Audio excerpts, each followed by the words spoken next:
Hello, good evening, and welcome to our September 2024 board meeting. We're going to start tonight with the Pledge of Allegiance.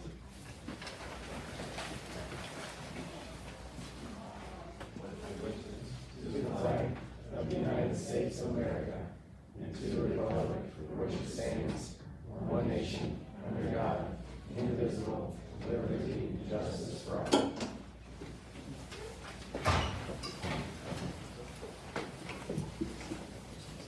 All right, thank you for coming to our meeting tonight. Our chair, Julie Kuhnheim, is not feeling well tonight, so she won't be joining us, so it'll just be the three of us.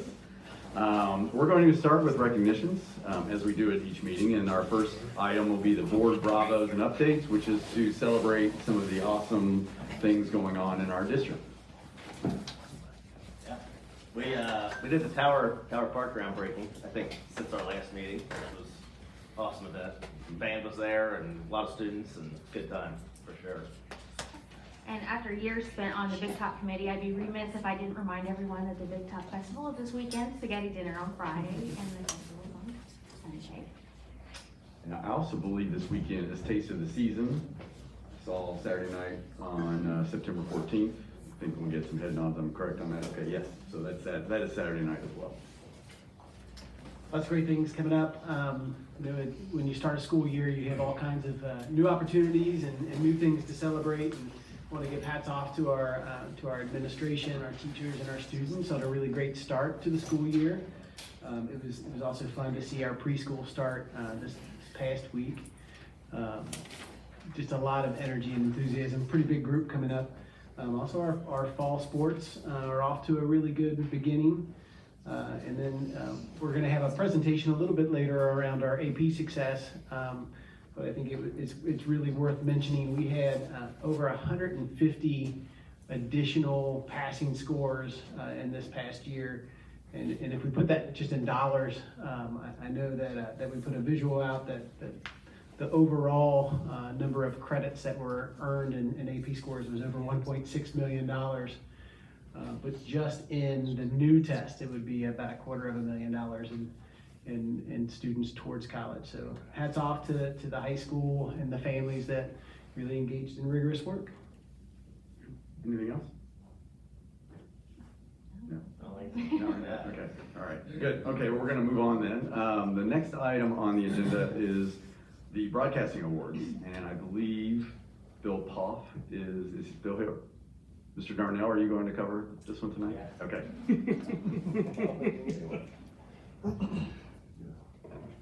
So we have several students here as a part of the Ohio Valley chapter of the National Academy of Television Arts and Sciences. Students submit work to be adjudicated, and so we did exceptionally well this last time. So I'm going to ask if you all will come up. You are being recognized. So I'm going to let the four of them, if you don't mind, talk about what they did specifically, because you see lots of names up there. But if we'll give them a chance to start, if you could face the board to start, and then tell them what you did and let them know, like, if you produced something, what it was. So my name is Brent Bucher. I was part of 2 of the 4 total awards. I think I spent more time with the varsity football game that was nominated. That was the whole broadcast from the start of the pregame show to the end, final recap of the game. I did see that's a really big team, so we're all happy to be on there.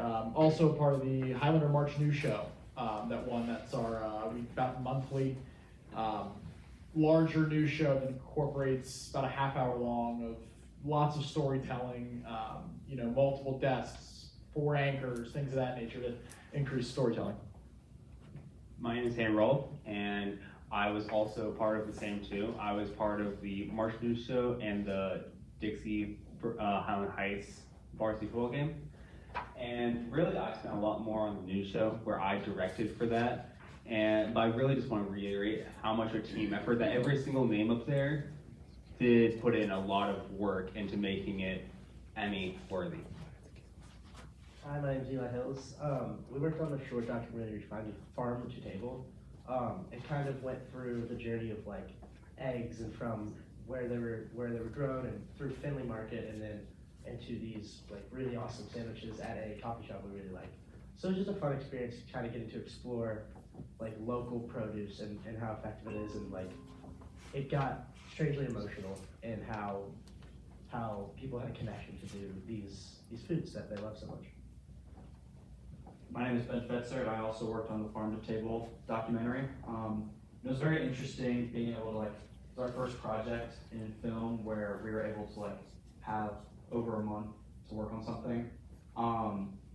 And, like, it being over around, like, 10 minutes long, it was very interesting to, like, see how can we, like, have this extended period of time and, like, fit everything in that we need to. It was very cool to, like, work through that. It was very interesting project. It was probably one of my favorites last year. Yeah. Very good. So it says that you won Emmys. Is there a trophy? Emmy Yes, trophy? yeah, we won that pillar last year. It's a glass pillar, probably about that tall of, and it'll have engraved everyone's name, I believe, and the title of the award, which is obviously fun. That's great. And then, so you're moving on to the next round. How is that national or is that more regional? Yes, sir. So there's a couple more levels that'll Okay. go through internally with I guess it'd be the National Academy. They vote on everything. That'll mark it down to about 10, and then it'll mark it down to about 5 in, last year it was February, if I remember right. And those 5 will be on the big show, a live produced one in the middle of the day. So that can still be live aired and everyone sees their project up there. So we hope not only make it in that 5, but take home. I think we had 3.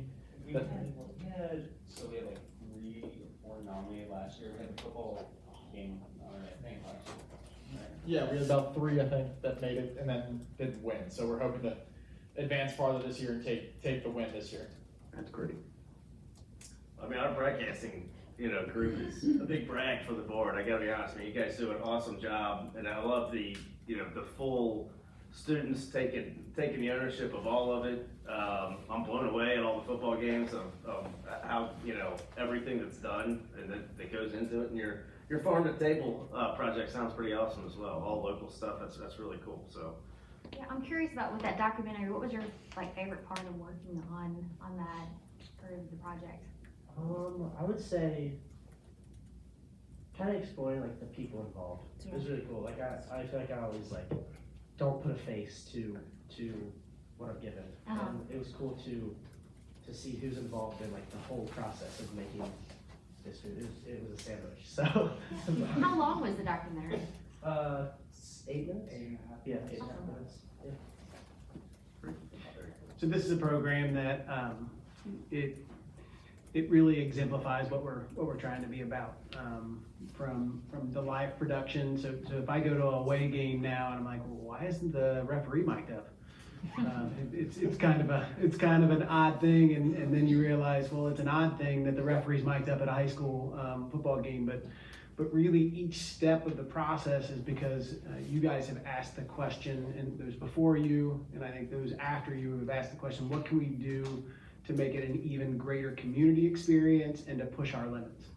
And that is exactly what we're about, and that it is student voice and student led, and it's also neat to have the storytelling. So you have a live production with all of the challenges that get posed to you, but also being able to tell an extended story through film, through thinking about how we broadcast in a way that uses your voice. So I ask you guys that whether you go on to do this, it's changed you as learners and as leaders, but also think about the people behind you and continue that process moving forward and take that leadership and mentorship. So nice work, well done. We appreciate all. We've got something for you here. This is like the state championship, now you can go to national. Yeah, you got a lot. Bag of goodies, and I'm gonna pass it to Mr. Cornell, what he did. And just real quick, Mr. Chanel talked about how this is a huge brag for the board, but I also think what they've done, I think it is a shout out to the board at the same time, because at this point we've added a second teacher. So the program has grown with Mr. Poff and with the students, and when the board saw that need, you all invested in the second full-time teacher for the media arts. And so thank you for that, for letting this happen more at the middle school with additional classes at the high school. And also, FTEF just, we got a grant last year, so the $18,000 new desk is now on order for the media arts program, which again is an amazing investment into the program. So thank you. Look Thank forward to you. seeing you in the next round. Yes.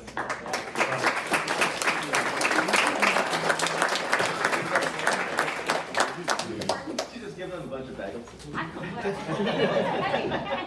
Snack sandwich. Enjoy. Farm fresh sandwich. Okay, next item, we're gonna celebrate the FCCLA national winners, and I think saw Darren Wagner is here.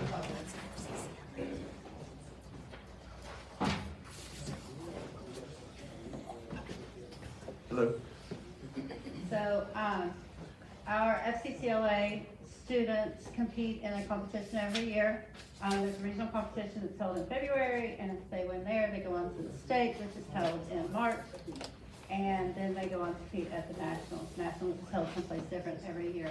We had about 10 students who actually qualified to compete at nationals, but due to timing and all of that, we only ended up taking 3. And I'm gonna let them talk about what their events were and what they achieved at the nationals. It was in Seattle, Washington. Which you all approved, so thank you.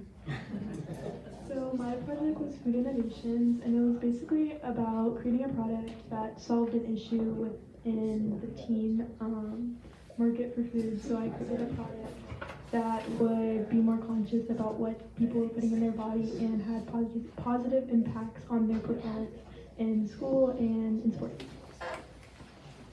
Michael Wagner. I did my professional presentation was mine.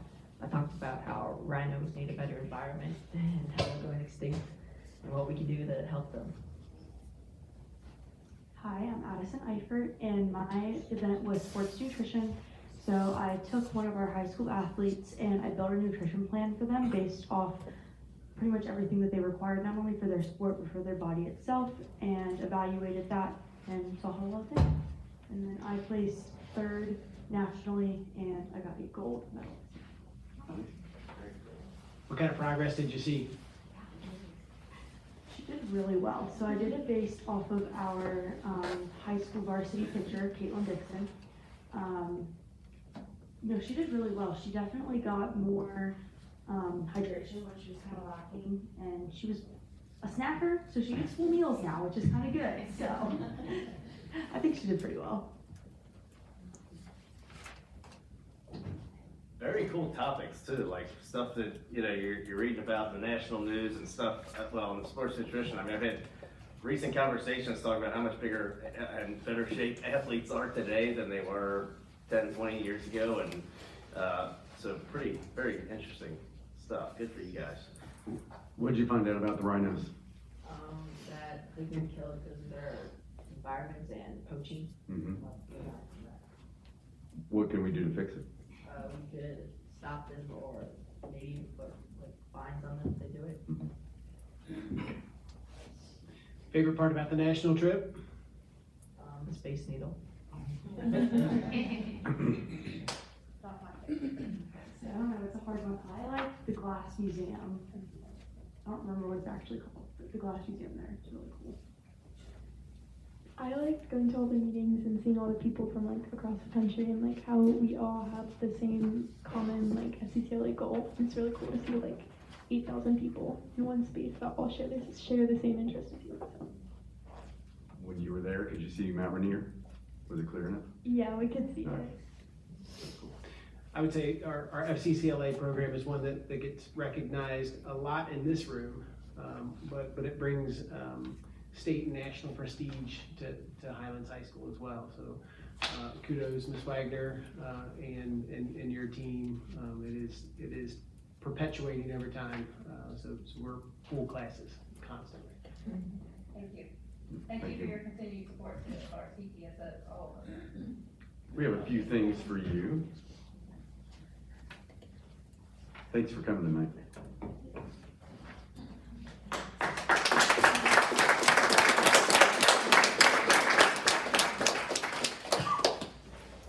Okay, we have a student showcase. The Highlands Middle School is here to show off their AP Computer Science Principles group.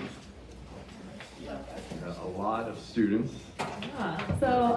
We've got some 8th graders who are currently enrolled and have been for about 3 weeks in that AP Computer Science course.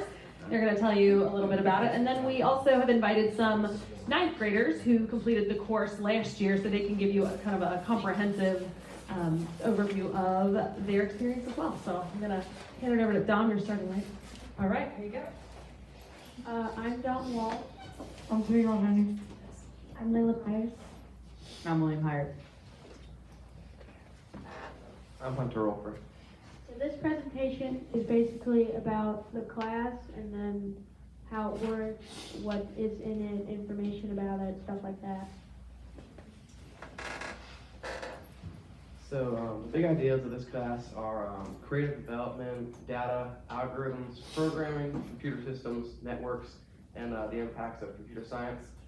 So these teach ideas such as creative reasoning and problem solving. In the class, we don't mainly focus on the coding. So we just use a basic block coding system.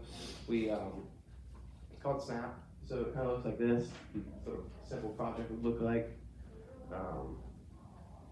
So yeah. This class is a special class for anyone in high school, but is especially cool for us 8th graders because we are getting college credit with the exam rules that apply. And we get 3 hours of credit for IT if we choose to go to UC.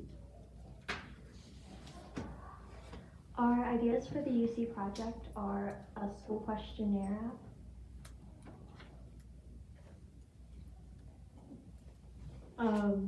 Mine was a gaming networking app. An online sports coacher or like a workout planner. My group's idea was a realistic clothes simulator where you have a database of clothes and you input your body measurements and it tells you how it would fit on you on the comfort of your home. And then a e-scooter control app and an AI room organizer. That's all.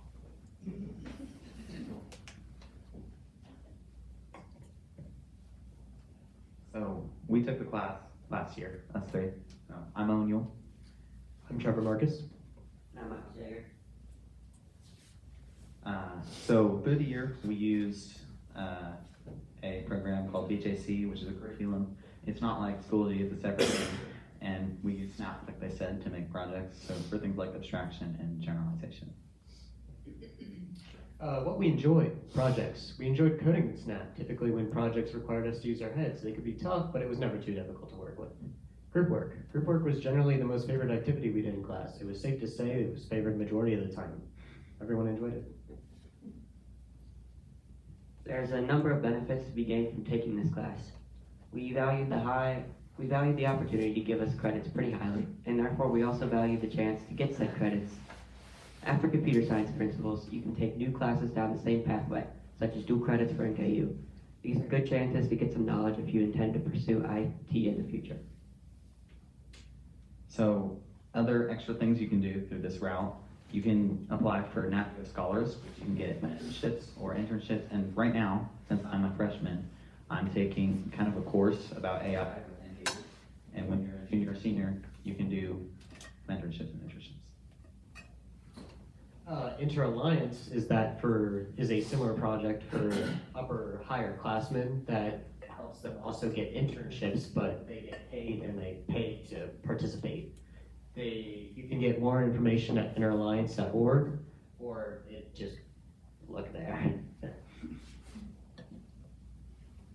Our 8th grade class, which is 28 students, 60.7% received a 3, 4, or 5 passing grade. And the Kentucky state average is a 57.5, and all 3 of us received a passing grade. Any questions? So for the freshmen, so before you started that class, did you have any computer science knowledge or experience before you went in? Well, I'm kind of a nerd, so I have, but I don't think many other people did. Okay. Now, have you continued afterwards? Yeah. Okay. I'm taking a dual credit class right now. We all 3 are called Intro to Database. Cool. Yeah, so that kind of segues, do any of y'all, are you just taking the class just to kind of see, or do you have interest in the computer science principles, or just challenging yourself with, your first AP? So it is an interesting class, to take a college class in the 8th grade, that's a cool thing. So I actually am taking it, one of the reasons is, you kind of have to take it to stay ahead with, and if you don't take it, you really can't catch back up to anyone that did take it. So that's the main reason I'm taking it, but I have, as I've just gone through, even the first 3 weeks, it is really fun, the stuff you get to do, the problems you can solve, so. Have you all used Snap before? Or is this your first class, first little bit? This is our first time. We've used Scratch in the past, but this is our first time using Snap. For you guys that took it last year, I mean, did you see, I know it sounds like all three of you are continuing on, but do you see other students that look forward to taking maybe more AP after jumping in 8th grade? Yeah, a bunch of people from that AP class switched onto classes like AP Human Geography and stuff. Yeah. So I think it provided that gateway, because it's a pretty easy AP class compared to other ones. So I think a little bit of a confidence booster maybe on AP. Yeah. And I saw the list of projects or ideas for UC. Now, will you pick some, or will you try to work on many of those? How does that work? So there are a lot of different ideas in the class, and there are groups of 3 or 4. Okay. And we will all try to develop a working prototype for the project. Oh, nice. Can you describe the test, because this is sort of a non-traditional test at the end? So you start off, there's multiple choice, and then throughout the whole school year, outside of the group project that they were talking about they had ideas for, we made our own separate projects with requirements that was given to you by AP, and you submit that, and then you have to write extended responses about questions about what you've made. So sort of a mix of performance-based and a paper, pencil, or test, or online test as well. So a couple different directions you can go with computer science, and I'm not sure if you guys have started talking about this yet, but I'm hoping that you all did, where you can go in IT direction, or you can go more of a computer science direction. Did you guys talk a little bit about that in this course? Yeah, so it was mostly at the very end. Mr. Volkenheim talked to us about mainly the people who we could tell wanted to pursue it more, so us 3, about the dual credit classes. So I think it rotates. So right now we're on Intro to Database and Windows Admin, and then next year we can take networking and web development. And then at the end there's another AP class to take. So we got to know a lot about that kind of path you can go through. This is another program where we've added some training of existing staff and current staff, because you all have proven to be so successful. When we first started this program, they said, should 8th graders be taking AP coursework? And you can see from our slide, our 8th graders outperformed the rest of the state high school students, because very few do AP coursework in middle school. So congratulations to you all. Good luck to you all. Thanks for saying yes to this course. It's a good way to push yourself. Yep. Thank you for coming tonight. Congrats. Nice job there. Good luck in the future classes, and thank you for presenting tonight as well. Good luck in your class this year. We've got some shirts for you for presenting tonight. And these have the student's names marked on them, so if you all kind of want to congregate onto your shirt, that would be great if somebody wants to take the lead on that. Yep, thank you. Thank you all.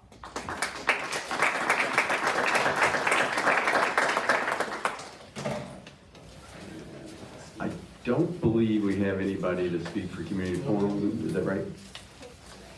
Correct. Okay. Excellent. So anybody that would like to step out, feel free as we jump into the business items tonight. Good. Okay. So our first action item tonight is the Highlands roof replacement. Jerry, all yours. All right. So it's always a good night when they get to bring a closeout document to you for your approval, which is what a BG5 is. As you know, the project has been done for months. All punch list items. The only thing that we had left to do was to kind of wait through the process of finalizing all the financial information. And we have been able to prepare that BG5 closeout document, which lists the current BG1 costs, the final project costs, and what difference there was.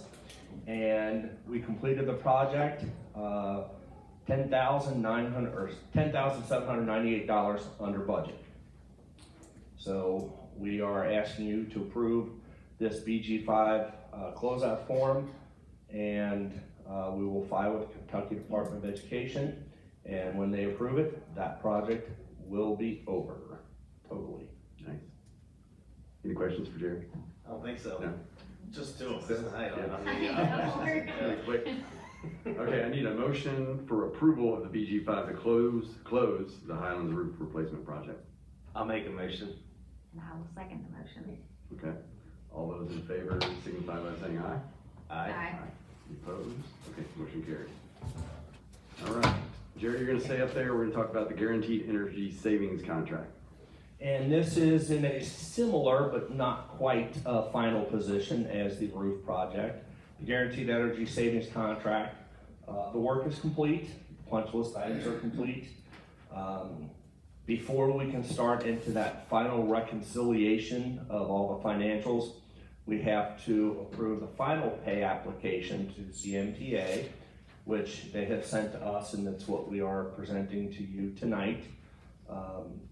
CMTA, even after we approve this and we start going through the closeout, will continue to support us because this Guaranteed Energy Savings Contract has established a bond between us for the foreseeable future, where they will continue to help us and support us through our efforts to save as much energy as we can and take the costs that we would be using for utilities and such and convert that into the work that we did.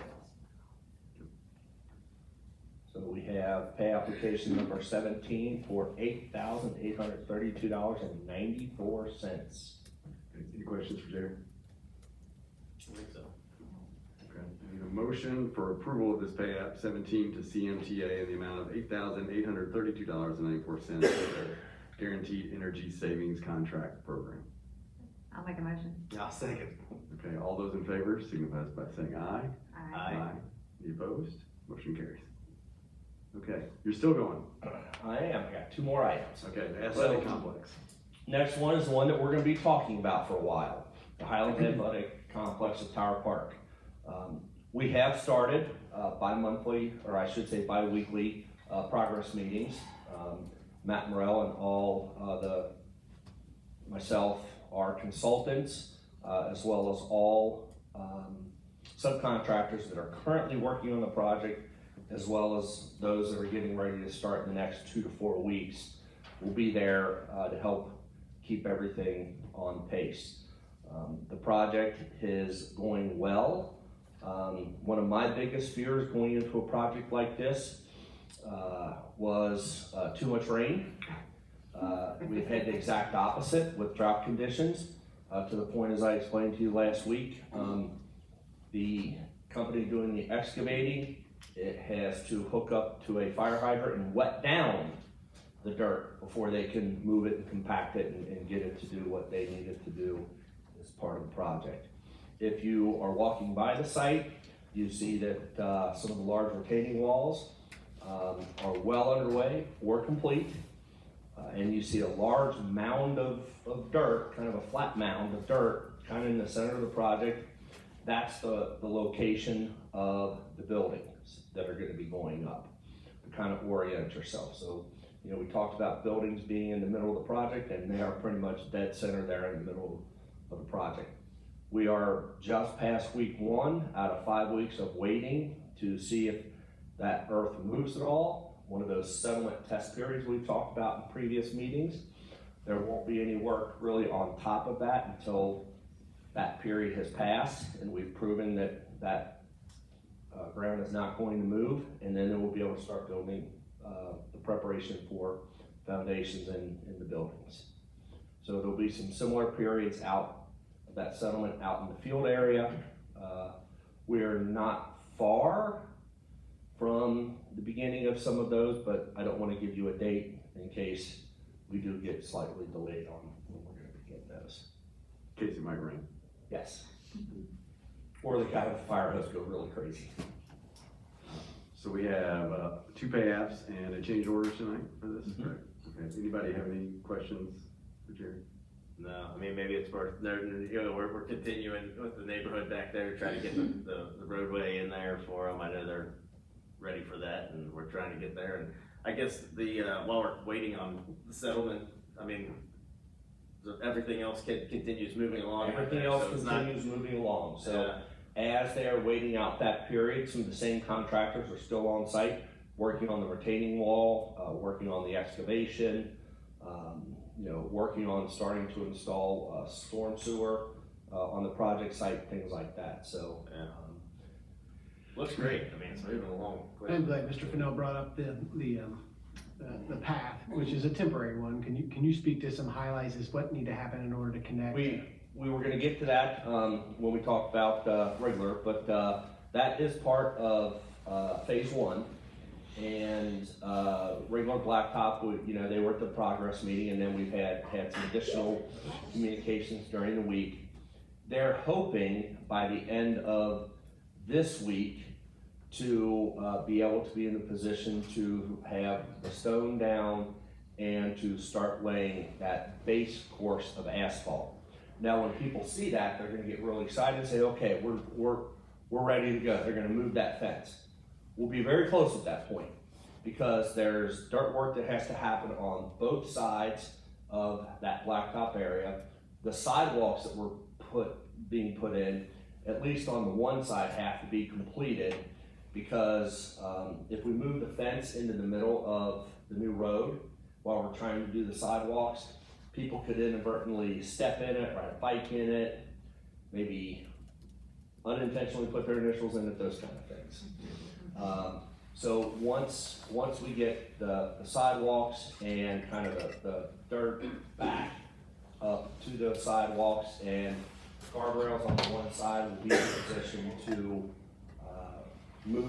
ask Matt Morrell to move that fence in to establish a pedestrian path that would connect Sargent Avenue over to, I guess technically it's Carmel Manor, right there in that park.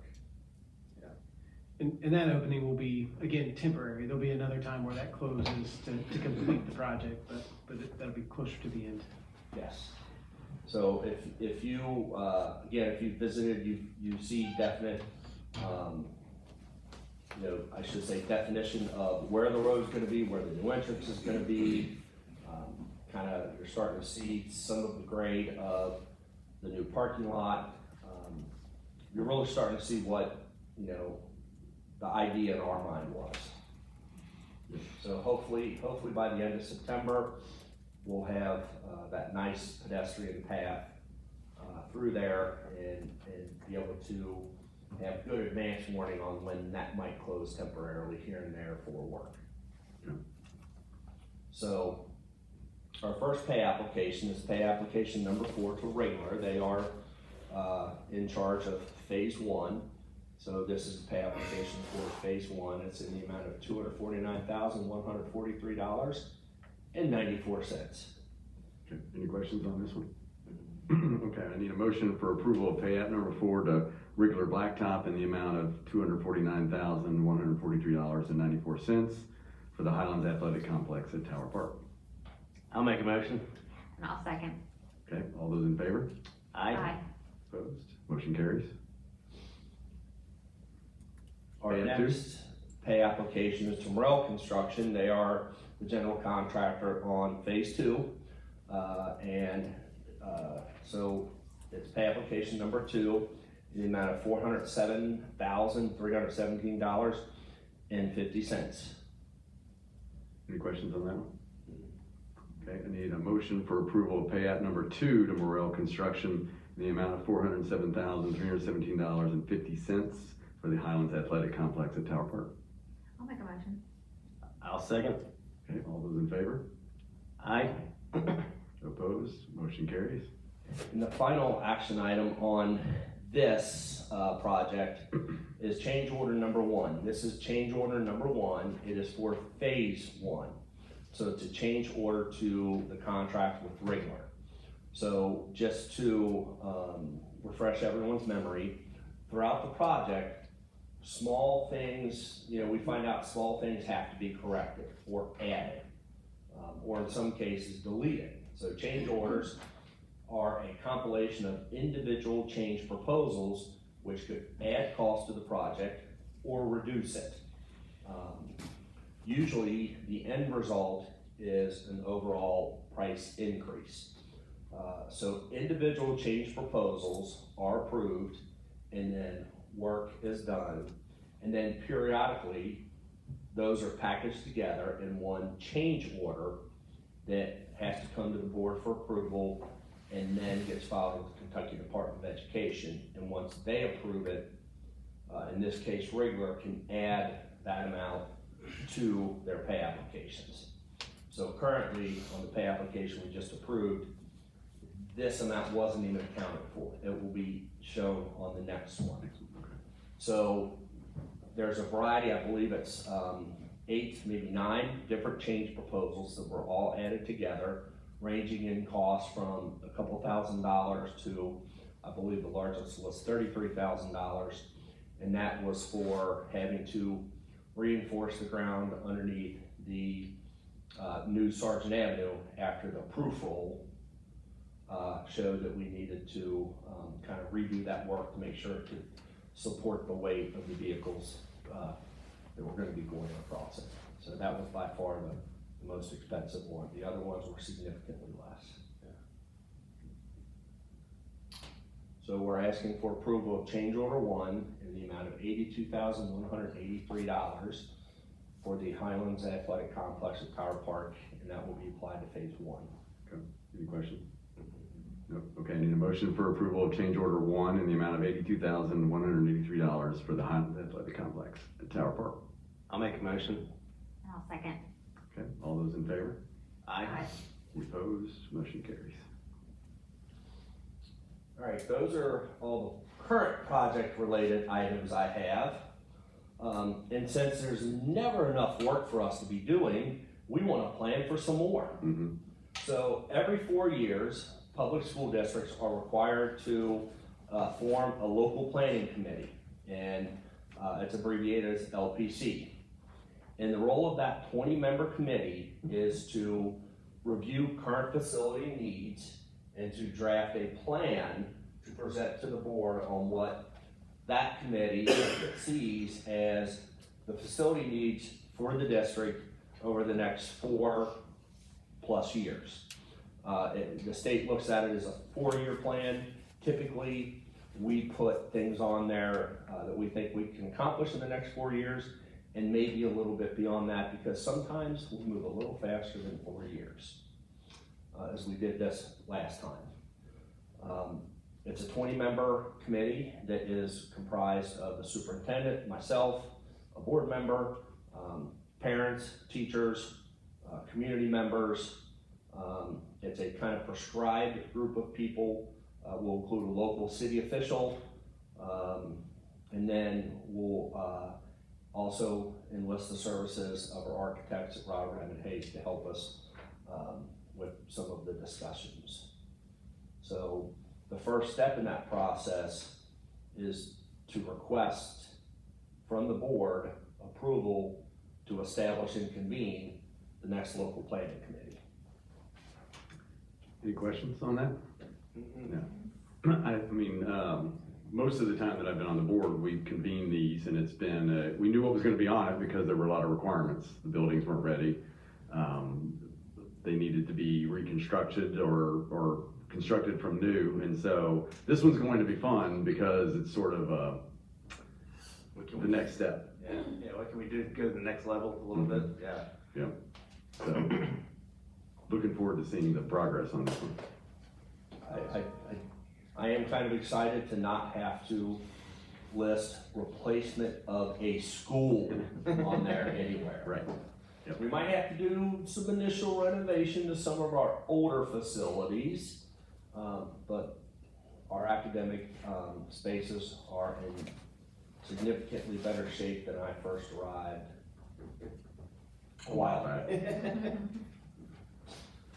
Okay, I need a motion to establish the structure and convene a local planning committee in order to update the district facility plan. I'll make a motion. I'll second. Okay, all those in favor? Aye. No opposed, motion carries. All right, I think you're done.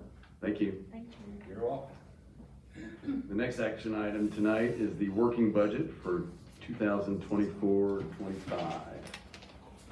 Cover this one? Yes, sir. So each year within the budgeting process, there are 3 cycles for our budget. In January, this body approves our draft budget, which is our most informed guess, for lack of a better phrase, of what our revenues and expenditures will be.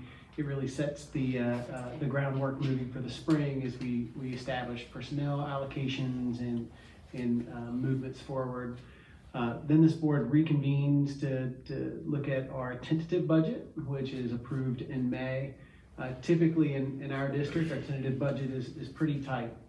It's not extremely subject to big fluctuations in enrollments or massive changes, and so you do see some changes from time to time going into the working budget, but it's fairly consistent.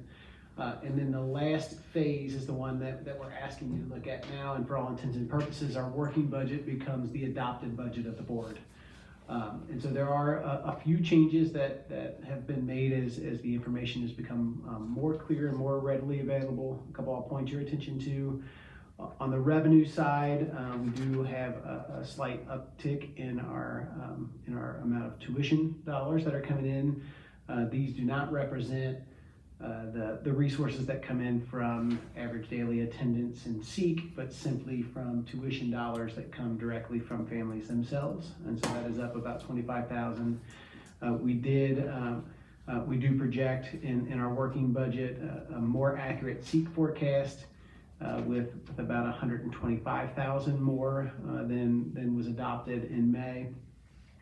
And then our interest income, this is in terms of interest rates, this is the one area where it helps a community to have high interest rates, and that the dollars that we have in our contingency or in addition, this is a more accurate representation of how much interest income we'll have. A couple of the changes that you can see in the expenditure side, and you heard Mr. Darnell reference this as we got closer to the summer, and we looked at opportunities to expand programming for our students. The payroll and benefits is about $275,000 higher than it was in May. That is a result of 3 new positions being added. One of which was an additional first grade teacher at Johnson Elementary due to higher enrollments. But we also increased our career technical education staffing with an additional staff member in film broadcast and one in business. Both of those positions have a grade 6 through 12 impact, where we have some middle school feeder programming as well as high school establishing additional programs there. The other reason for the increase in payroll and benefits, we had more rank changes than are typical, which is a good sign, as it indicates that our teachers have achieved or accomplished more training in specific areas or degrees. And then it also more represents some of the final hires and their relative areas of service. And then the other area that was slightly different was in professional services. And that is around, we hadn't fully allocated the differences for our cleaning program in the May budget. So not substantially different from the May budget, but there were a few changes that we're bringing to you for adoption. Andy, did I leave anything out? No. We covered it all. Any questions? No, I mean, we covered a lot of this last week, but yeah. We appreciate Andy and Mr. Robinson staying on top of this. This is really key to us being able to support our teachers, their staff going forward. So not only being on top of it, but watching expenses. So thank you for that. Thanks, Andy. Have the additional SRO in there too, I think, it's another add on the payroll side. That's right. Okay, no more questions. I need a motion for approval of the working budget for 2024-25. I guess it's my turn. I'll make a motion. And I'll second. All those in favor? Aye. No opposed, so motion carries. Next is approval of legal counsel.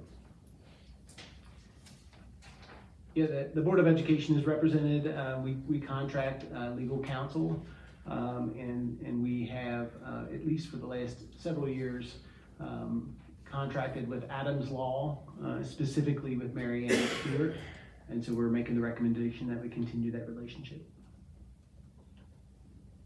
Okay, any questions? No, if not, I need a motion for approval of Mary Ann Stewart with the law firm of Adams Law to continue to provide legal counsel. I'll make a motion. I'll second. Okay, all those in favor? Aye. No opposed, motion carries. Next is Bluegrass Risk Management. Yeah, one of the areas that, that we projected an increase, like just about everybody else in America, was in the area of insurance. And we projected a 15% increase. However, in the state of Kentucky, there's been almost a monopoly on insurance. And so the increase was if some districts were dropped completely, but the increase was upwards of 30%. And so we spoke a couple months ago about entering into a collective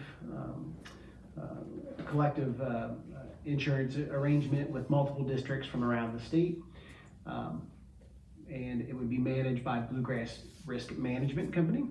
What we have in front of you is to enter into such an agreement. By the way, that really was less than the 15% increase that we had once we entered into this pool program. But to enter into this arrangement, the board is required by state law to enter into a resolution of participation. And so we have in front of you said resolution. It's attached to the board minutes, and we've had opportunities to review it. Yeah. Any questions? And we discussed this, I think it's a no-brainer, obviously, so. Okay, I need a motion for approval of the resolution of membership in the Bluegrass Risk Management Joint Program for Liability and Property Damage Protection. I'll make a motion. And I'll second. Okay, all those in favor? Aye. No opposed, motion carries. All right, we're gonna move on, and the next is the request for a waiver for shortened school day. James. Good evening. After following the proper process for shortened school day, that would be collecting the proper medical records, having ARC to determine placement in the best interest of the student, we are presenting to you a shortened school day request for 2 students, and they have completed all of the necessary paperwork and the processes to get us to this point.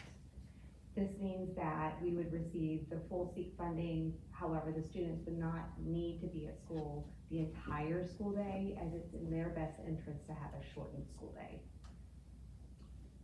Good. Any questions? No, okay. This one's a long motion, sorry. I need a motion to request approval of a shortened school day for 2 students within our district boundaries. Medical and educational records indicate health concerns and conditions that compromise the ability to tolerate a full school day.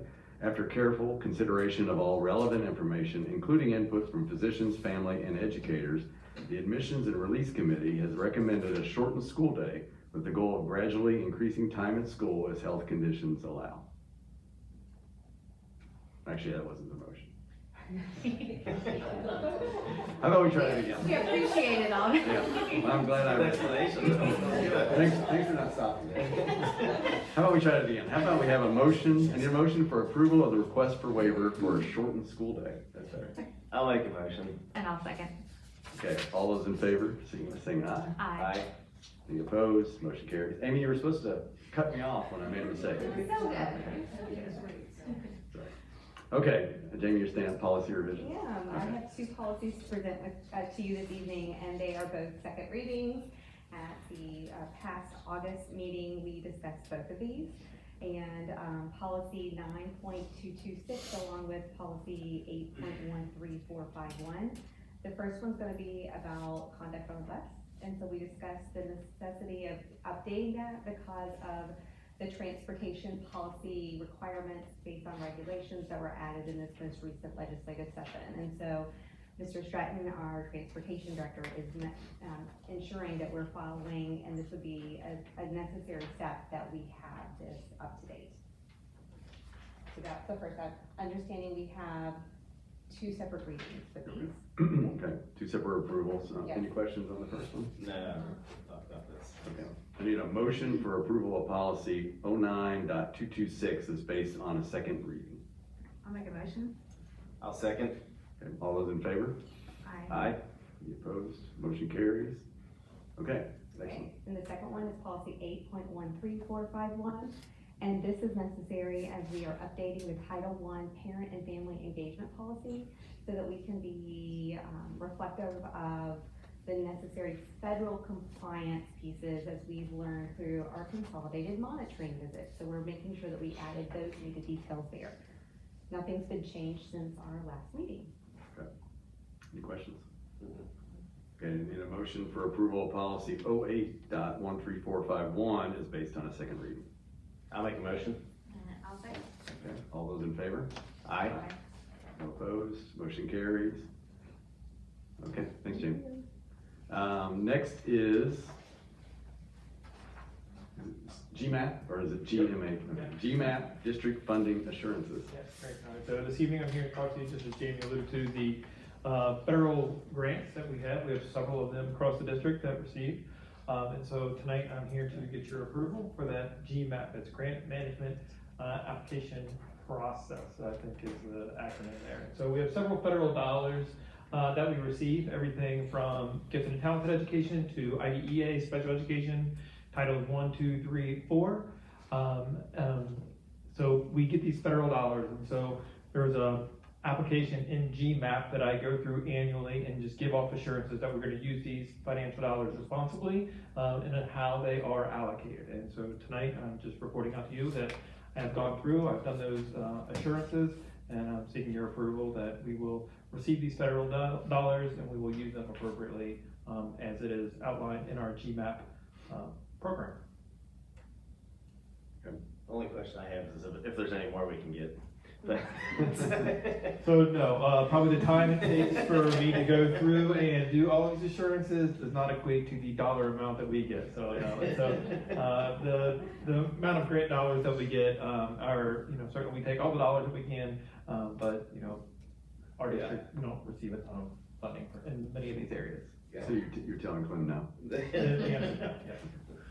Fair enough. Any other questions? Okay, I need approval of the GMAP district funding assurances for 2024-25. I'll make a motion. I'll second. Okay, all those in favor? Aye. Aye. Aye, no opposed, motion carries. All right, CDIP, phase 1. All right, so I'll be up here throughout the year, talking about our comprehensive district improvement planning process. And so this is a work that our schools will go through. So we do a district improvement process and then also a school improvement process. There are 4 phases. And so tonight's really all about phase 1. You have it up here somewhere. There we go. All right, so in phase 1, there's really just 3 parts. There's an executive summary, continuous improvement diagnostic, and then school safety. And so what the executive summary states, numbers can tell a story, but lots of times it's hard when you just look at data and a set of numbers, really what that is. And so the executive summary as a part of the district improvement plan process and the school improvement plan process really allows districts and schools to create a narrative about their school community, their stakeholders, and what is it that makes their school so unique and special. And so I appreciate the opportunity to answer that narrative form about our school district and talks about all of the opportunities and experiences that we provide. It allows me to go into narrative about our strategic planning process and all the things that we do, the community commitment we have to the community and the different stakeholder groups. And so that executive summary exists in phase 1, and so I've completed that executive summary process. The second part in phase 1 is this commitment to continuous improvement. So you'll see there are several Kentucky administrative regulations that outline what components need to be a part of a school improvement process. And so this continuous improvement just states that you are going to follow these compliance parts of the school improvement plan, and every school improvement plan will have certain components. And so we just do an acknowledgement that we will be going through a cycle of continuous improvement as a district and a school. And so that's what phase 1 states there. And then the third part of phase 1 is a district safety report. And so what this acknowledges is that we have a commitment within certain timelines to go over our school and district safety report with the stakeholders at the school level, ensure that we're following certain drills and certain procedures, whether it be fire, earthquake, safety, and so all of the different safety requirements that we're required to do. It also talks about ensuring that we have a first responders meeting, and we have indeed fallen in compliance with that. We meet with our first responders before each school year. We actually bring in our private school partners as well to map out to ensure that we're following those different district safety obligations. And so those are the three components of phase 1 of our district school improvement planning process.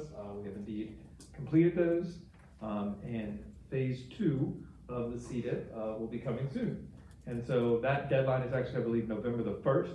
That's where we do a needs assessment. So we're going to start to get some state results or state assessment results in early October, which we'll talk about the results from the spring of 24.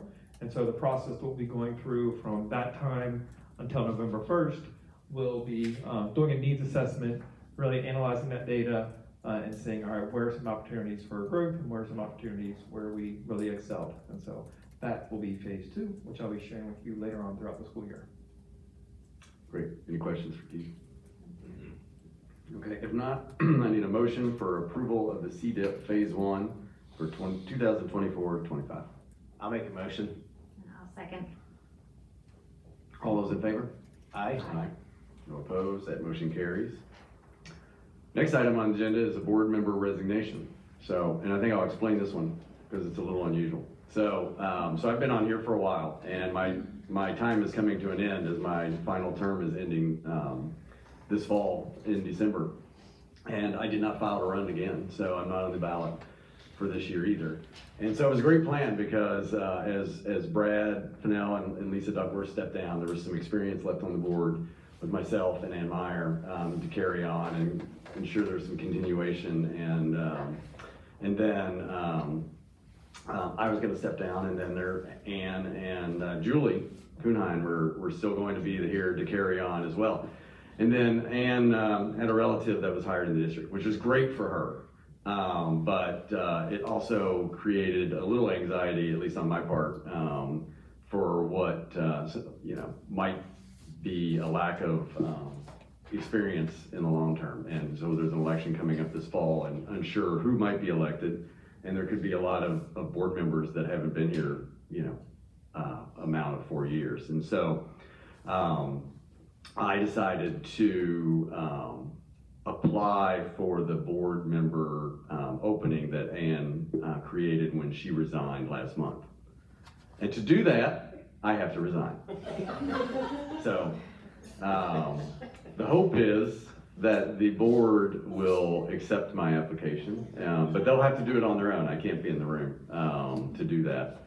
So, and that would be Clem and Sarah, and then also Julie to do that. And if so, then I would finish Ann Meyer's open term, which would expire in December of 2026. So it would put me on for 2 more years. I don't have any intentions to run again. My daughter's a senior this year, so she'll be finishing up in the spring.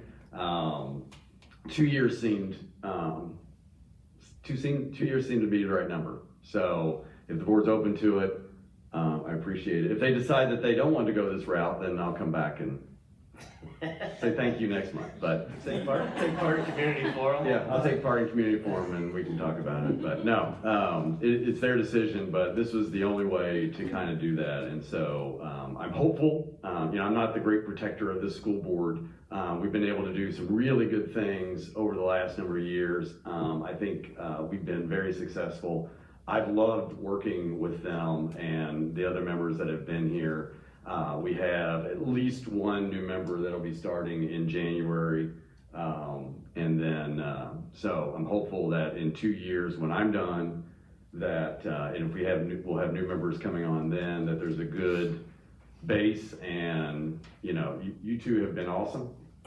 The things that you've picked up since you stepped on just 2 years ago, and Julie has been as well. So I have great confidence that at that time, it'll be in great hands. Yeah, we have had a great board, but good when it's looking like you and Ann both are going to be off at the same time. Yeah, did not have much carryover. It's although we could do the funniest thing ever if we really wanted to. Good, you could. Yes, you could. So so to apply, so I will be applying for that open position this week, and to do that I have to resign, and so I submitted a resignation effective tomorrow. We have to vote on that.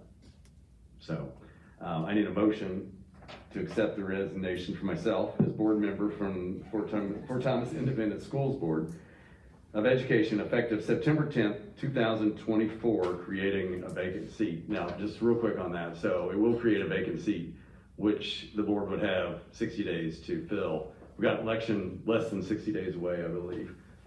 So we'll have to figure out if whether they put myself in this spot or somebody else.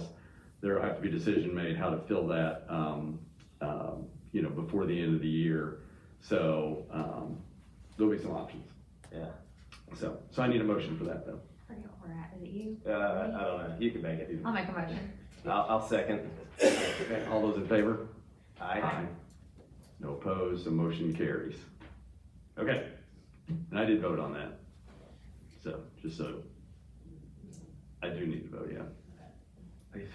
Vote on yourself. I vote on myself. Okay, so we're out of the action items now. And if anybody has any questions from the audience, I'm happy to answer them after the meeting. We'll move on to discussion items. We've got the first item tonight is the School-Based Decision-Making Council update.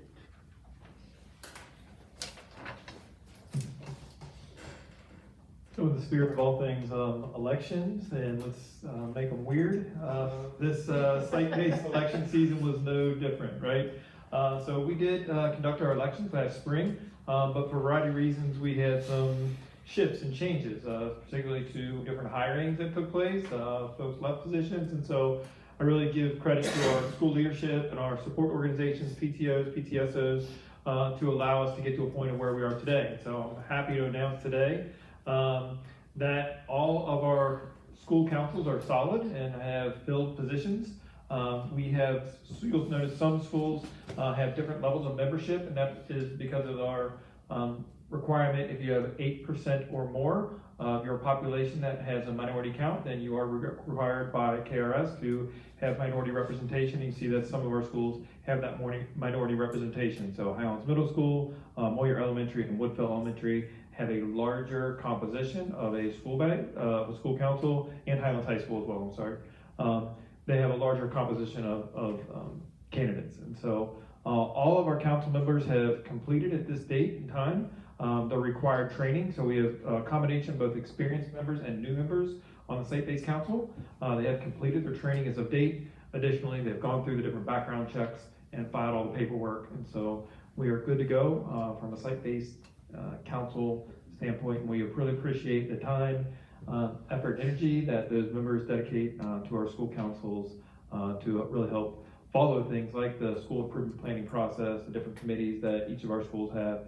And so I feel really good about that, and I appreciate all the work that was done for our different stakeholders to get this obligation fulfilled. So thank you very much to our building level leadership and school councils. Great. We'll probably meet them January. Okay, thank you. All right. Next item. I think I'm up one more time. You're still going. ACT and AP reports. Yeah, these are good. This is good info. This is good info. All right, so tonight I'm here to share a couple reports. When we talk about school improvement planning, one set of data that we're going to look at, particularly at our high school level, is going to be our ACT data and how our students are progressing and performing. And I have a couple highlights that I want to share out with you as we look at some of our ACT number. Want to share, we've got some historical trend data. What I'm sharing with you tonight are our junior scores. So our current seniors, our junior scores how they performed on the state ACT. And so what you'll see there is our students continue to score at a composite, that score of over 22, so 22.3. You see the state average, again, that will be reported out in early October, so I don't have that state average right now, but trends would show that it's hovering right around that 18. So Highlands High School students are really 4 points above the state average. Really proud of that number and that work of our Highlands High School students. We also have many other factors that contribute to students being ready. And so one of those, we look at our benchmarks. And so we look at the different percentage of students who've met benchmark readiness at those different levels. We look at English, math, reading, and science. You see those high percentage of students that are meeting those benchmarks. You'll notice there is science, took a significant dip. That is a dip, we believe, statewide. We're really seeing a drop when I talk to my colleagues across the region on how their students performed. And so really kind of looking and analyzing how students are performing on that science exam. I don't feel like that's an outlier for our Highland students. I think that's something that's across the Commonwealth. But overall, really pleased with how our students are performing. I know Mr. Darnell and his team are really taking an intentional focus from looking at their schedule and how they're really looking to know and own each one of our students and how to get them through and pass those benchmark assessments. Look at those skill gaps, working with some of our youngest learners starting as early as 8th grade. They're going to take a pre-ACT 8-9 assessment. Our freshmen and sophomores are going to take what's called a pre-ACT assessment. We're actually going to take that on September the 25th, and we'll get those results back, and we'll look and see, okay, where are there some skill gaps, where are some skill strengths, and where can we look to kind of build some of those deficiency that may exist in some of those areas. I do know, and speaking with Ms. Carrie Murray, she's like our secondary instructional support, we really feel like some low-hanging fruit is in that area of the English, particularly English mechanics. We feel like we can really get after that and boost that score up in terms of beating college readiness benchmark. So I am optimistic about seeing gains in that one particular area as well as all the others as well. Just average trends. So if you're looking how the Highland student performed for grade 11 over the years, you see we've got really kind of a consistent trend there, with the exception there in science.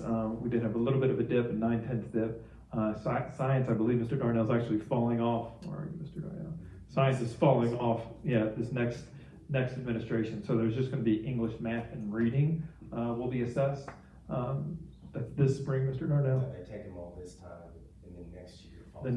The next year they're coming off. So I knew that was coming off. But again, I really think the actions that the high school is taking with their schedule, with the intentionality of the focus or flex period that they're doing, really looking at really trying to hit those benchmarks. I believe that we're going to see these scores. They're great scores, first and foremost, but we'll continue to see these trend positively. So.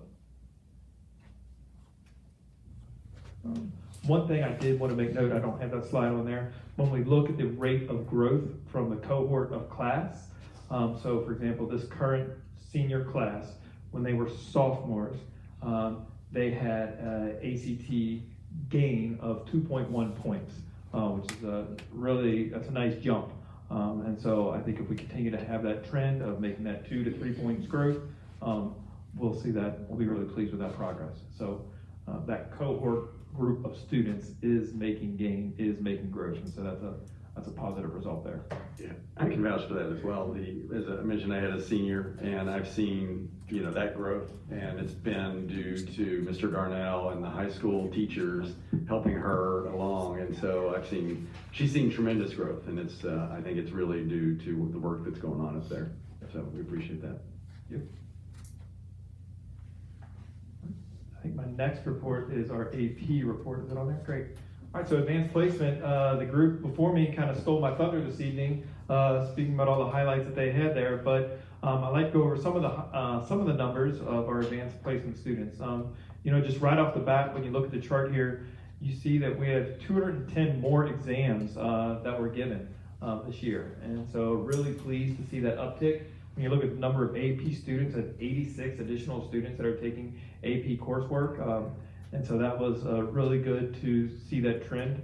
One thing that's not on here was the number of Highlands Middle School students, and you saw some of them here, but that CSP, Computer Science Principles class that our 8th graders took, 17 of the 28 students in that course, I don't know if that was highlighted or not earlier, but 17 of the 28 earned a passing score, and one had a score of a 5, which is the highest score you can get on an AP exam. So really proud of his efforts to get that 5 coming out of Highlands Middle School.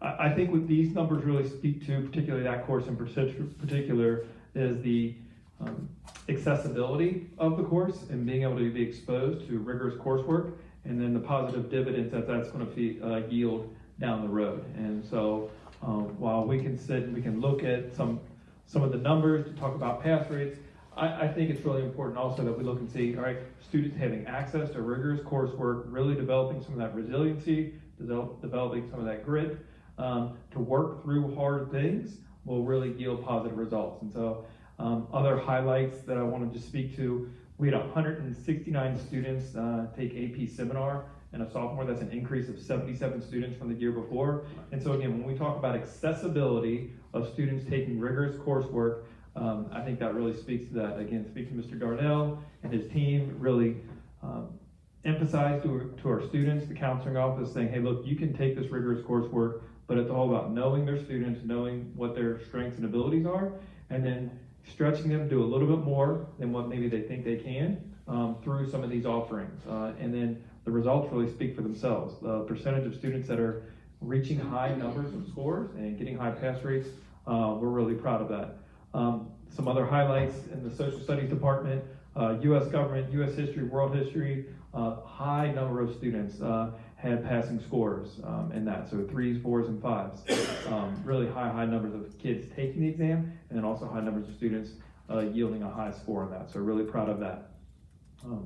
And so again, I think just the tradition and the excellence that we have with taking AP coursework is continued. And I was really happy to see these results and that our kids are being exposed to rigorous coursework. So good work. This is great to see, especially as we've introduced additional dual credit classes. And so still to see that there's an emphasis on AP and they're taking advantage of really both. Yep. Yeah, great stuff. All right, thank you. Let's see. So next discussion item is the Title IX report. Wes?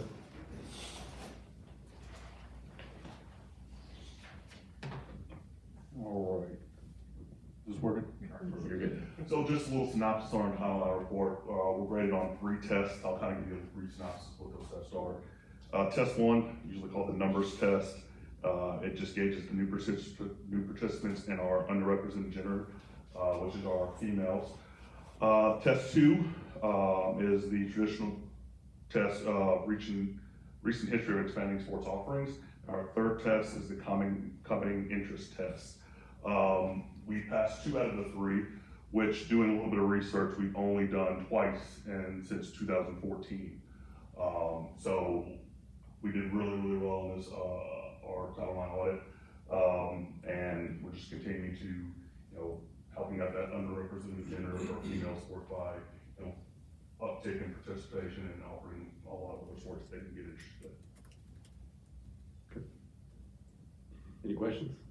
Kudos to you. You're required to pass one of the 3 Correct. prongs each year, so 2 out of 3 is great. Any particular area of focus that you think we need to start to attend our attention to?